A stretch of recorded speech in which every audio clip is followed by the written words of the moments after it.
L'homme a toujours été intrigué par ce qu'il ne peut pas voir. Cette recherche de l'invisible intéresse aussi les archéologues.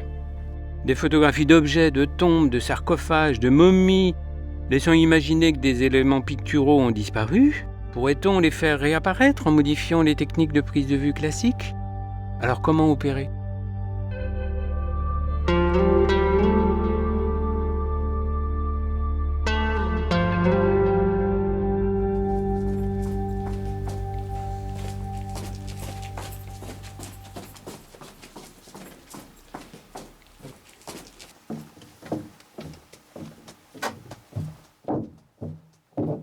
Oui, dans cette tombe, ce qui s'est passé, c'est qu'avec le vieillissement, la coloration des pigments se sont complètement estompés et sont devenus pratiquement blancs, au même niveau que l'enduit peint. Alors on ne les voit plus, l'œil humain ne les voit plus. L'œil humain voit à partir du rouge, c'est-à-dire limite infrarouge, jusqu'au violet, jusqu'aux limites de l'ultraviolet. Mais il ne voit pas ni dans l'infrarouge, ni dans l'ultraviolet. Par contre, il voit très bien une fluorescence provoquée par les ultraviolets. En 1996, je viens en Égypte avec des tubes de lumière noire. Ce sont en fait des néons de boîte de nuit qui provoquent de la fluorescence. Mon idée est de faire ressortir par la fluorescence des traces de peinture pratiquement effacées dans les catacombes de Kometshugafa. La pause, 30 secondes.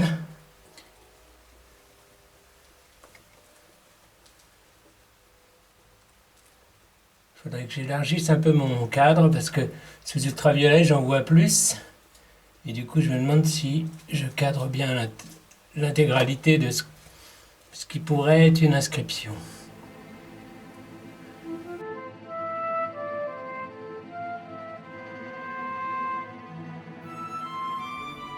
En 1996, on fait une première campagne de prise de vue sous ultraviolet. On va créer une fluorescence des peintures et obtenir des résultats assez remarquables. On a donc des images argentiques, des tirages papier. Bon, on pourrait considérer que c'est terminé, que notre recherche est faite. L'ultraviolet, alors comment ça fonctionne ?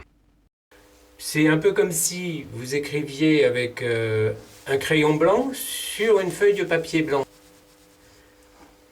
Là, votre texte, vu à la lumière blanche, à la lumière du soleil ou à une lumière blanche d'appartement, il est complètement illisible.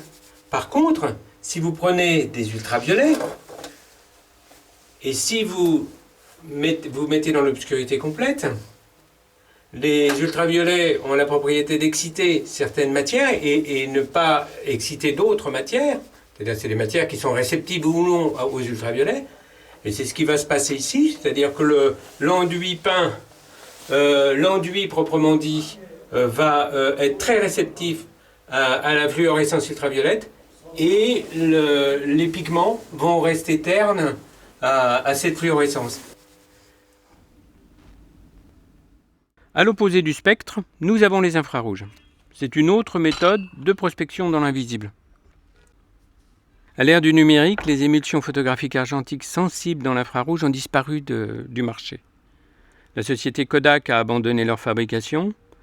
Il faut donc recourir à une autre méthode, soit celle d'enlever devant le capteur de l'appareil numérique le filtre anti-infrarouge disposé par le fabricant. C'est une opération un peu délicate à faire. Nos appareils photo numériques sont donc aptes à photographier dans l'infrarouge. Quand on va avoir entre les mains, c'est-à-dire à partir des années 2000, des appareils photographiques numériques, on va constater que les images qui nous sont restituées par ces appareils sont plus saturées que les images qu'on avait en argentique. Les rouges nous paraissent plus rouges, les bleus nous paraissent plus bleus. Vraiment, il y a une saturation des images qui est créée par un petit logiciel qui se trouve à l'intérieur de l'appareil photo numérique. Partant de là, on peut s'imaginer qu'on va pouvoir modifier ces images. Avec le professeur Anne-Marie Guimier-Sorbet, on va faire quelques expériences. On va commencer à rechercher sur certaines stèles du musée gréco-romain des inscriptions à peine visibles. Tout simplement en tentant de saturer ou de désaturer, de contraster ou de décontraster ces images. Ces premières expériences ne sont pas extraordinaires. En 2008, j'ai la chance de me voir confier une mission en Chine dans la province du Xinjiang, à Urumqi, pour étudier les premières représentations de Bouddha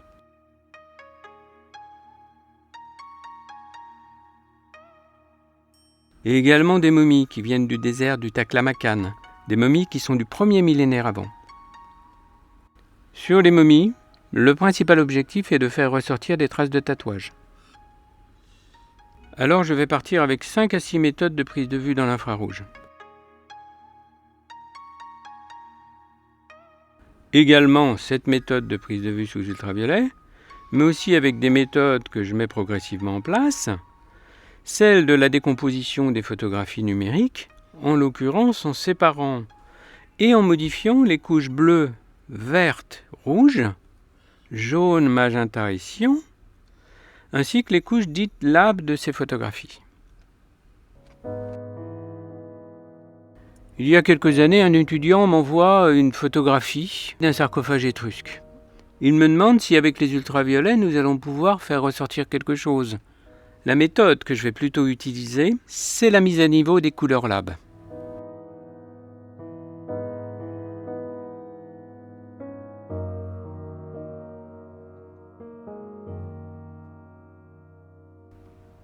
De façon classique, les photographies sont composées du RVB, c'est-à-dire du rouge, du vert et du bleu.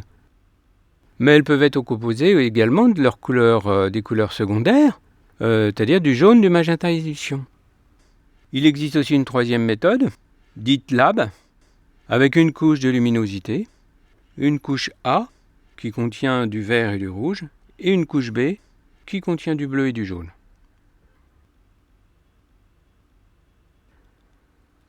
Alors, si je prends les couches séparément, en général, dans la couche luminosité, il n'y a pas grand-chose. Je vais prendre la couche A, je vais la régler, c'est-à-dire que je vais faire un calage de niveau dessus.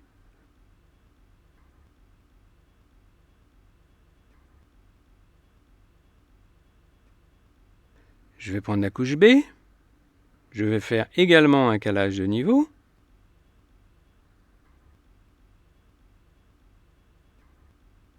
Ensuite, je vais mixer les deux couches et je vais les exporter en niveau de gris.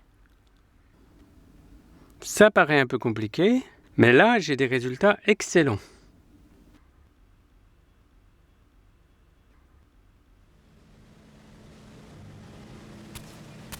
Dans un autre quartier d'Alexandrie, autre fouille, la fouille d'Ibrahimeya.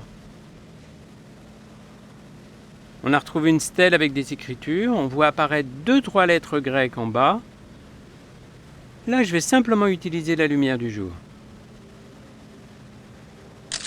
Cette image va être lue avec les couleurs secondaires, c'est-à-dire le jaune, le magenta et le cyan. Si je prends la couche cyan, la réponse n'est pas extraordinaire. Si je prends la couche jaune, la réponse n'est pas non plus extraordinaire. Sur ce cas de figure, c'est vraiment la couche magenta qui nous apporte la meilleure réponse. C'est cette couche magenta donc, qui va être travaillée et non pas les couleurs lab. Et là, je fais apparaître 4 lignes de texte. La stèle a été déposée par le service des Antiquités et derrière, il y avait une superbe urne funéraire avec la même inscription en hommage aux morts.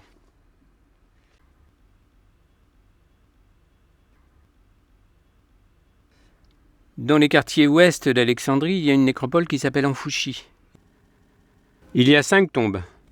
Dans certaines d'entre elles, il reste des peintures extraordinaires. Dans d'autres, simplement des graffitis antiques. Dans les années passées, nous y avons fait plusieurs campagnes de prise de vue. Nos appareils de l'époque n'étaient pas énormément pixelisés, et puis c'était avant de mettre au point ces méthodes de modification d'image. Il y a de fortes chances que nous pourrions trouver maintenant des réponses que nous n'avions pas eues à l'époque. Y faire ressortir d'autres détails, d'autres représentations, d'autres graffitis. La fouille du Boubasteillon à Alexandrie a fait sortir de terre des centaines de statuettes. Certaines ont gardé leur couleur.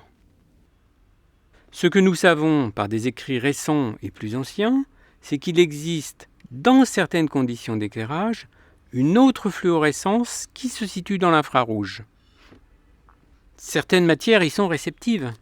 C'est le cas d'un composant d'un bleu utilisé dans l'Antiquité, le bleu égyptien. Sous la patte de ce chat, nous pouvons mettre en évidence, grâce à la caméra infrarouge, que l'oiseau qu'il a entre ses griffes est peint de bleu égyptien. Avec Anne-Marie Guémier-Sorbet et le docteur Mervat Saifeldin, nous sommes retournés dans les catacombes de Komeshugapha afin de vérifier s'il existait des traces de ce bleu égyptien sur les peintures des tombes de Perséphone. Voilà. Tu l'as ? Ah. Oui, exact. Ces peintures murales étaient donc bien colorées. Ces modifications d'images numériques nous apportent un résultat actuellement qui est vraiment probant. Vraiment par rapport aux images qu'on obtenait en argentique, même sous ultraviolet. Les peintures des tombes de Komeshugapha nous le prouvent. Ici, on est parti de rien, de vagues traces sur un mur, et maintenant on raconte toute l'histoire.